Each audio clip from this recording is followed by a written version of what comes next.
Today I wanted to talk about the Apgar score, which a lot of you are going to hear about at your hospitals. You may hear it in a childbirth class or newborn care class, the Apgar score. What's the Apgar score? And the backstory on the Apgar score is very interesting. And I always want to tell it in my classes, but I rarely have enough time to dive into it. So I'm going to try to do that right now here today. All right, so the Apgar score comes from Dr. Virginia Apgar. So it is based on someone's name, and she was able to fit in the numbers on the score to her last name, which thankfully was only 5 letters. So it was 0 to 2 points for each letter in her name. But let's back up a second to try to understand, where did this come from? Why was it that Dr. Virginia Apgar came up with this assessment, and why? All right, so here we go. Dr. Virginia Apgar, it's helpful to know a little bit of the history. She was one of the first women to be accepted into Columbia Medical School in the 1930s. So this was like very unusual for women to be in the field of medicine, and she wanted to be a surgeon. Unfortunately, when she graduated, the chair of her department had said, no one's going to hire you as a surgeon because you're a woman. I mean, just think about that for a second, like how much times have changed. But anyway, she ended up being in anesthesia, which I think was not quite as respected, perhaps. You know, it was more respected to be a surgeon. But she took the job and she threw herself into it. So by now we were in the 1940s, and back then when women gave birth, it was really a dangerous affair. The mortality rate for babies and for women in the United States was very high. I know we hear a lot about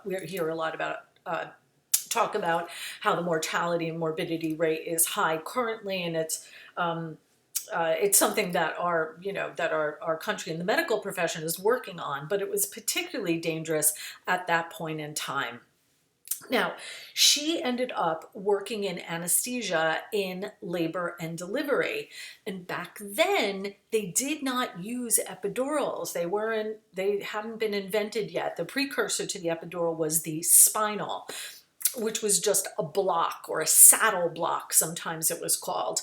But when you do that type of anesthesia, it's not going into your bloodstream the way some other styles of anesthesia work. So it doesn't impact the baby the same way, if at all. So that's something important to remember.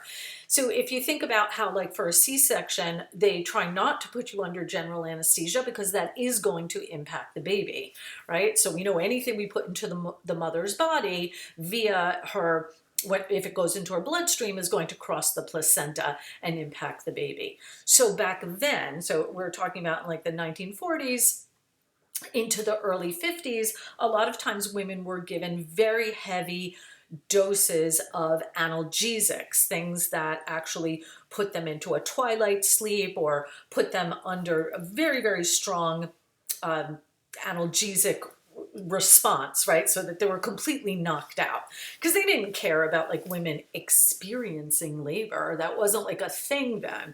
Anyway, so as Virginia Apgar tells it, there were babies that were born with not breathing well and bluish, and they were discarded as stillborns.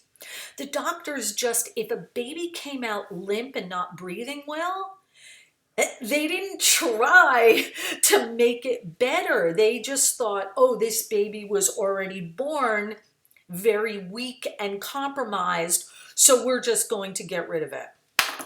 Yeah, that's true.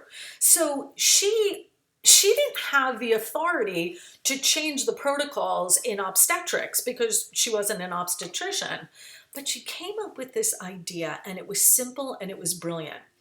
She made this visual assessment of the baby. Again, as I said, to fit in, she made like a score to fit in the letters of her name so the doctors could remember it as an acronym. So appearance, pulse, grimace, activity and respiration, 0 to 2 points. And this made the doctors want to strive for better outcomes, right? So if you had a baby who was born with a low Apgar score, all you had to do was do a little supplemental oxygen or a little massage, something like that, and to try to get the blood flowing and the oxygen flowing. And then 5 minutes later, because the Apgar is done at 1 minute and at 5 minutes, all right? So at the 5 minute mark, that baby who scored low, if you did some of those supplemental things, would suddenly be crying and robust and healthy, and they could,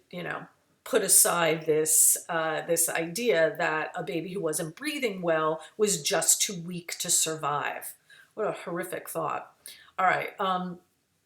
So what was I going to say? I also thought it was really interesting about her life that she was a very talented violinist, and she would make her own instruments. And at age 59, she got her pilot's license for a single engine plane. It was just very cool. She had a really interesting life. And no, she did not go on to have children.